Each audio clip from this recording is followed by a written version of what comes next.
How long does it take to process a Citibank credit card Singapore card? Hey guys, welcome back to another episode. Today in this video, I'm gonna let you know the ways to how long does it take for your application.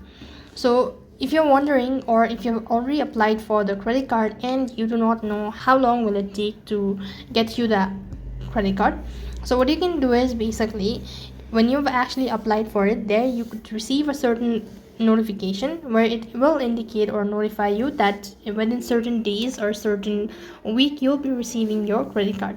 Now, according to Citibank, credit card application in Singapore can take anywhere from 5 to 14 business days to process, and this application process may take longer if there is missing or inaccurate information or documentation. You could also expect to receive your card in 3 to 10 business days from a date of your card application approval. So you could just go ahead and contact the support team, let them know about it, and they should be able to help you out in this matter.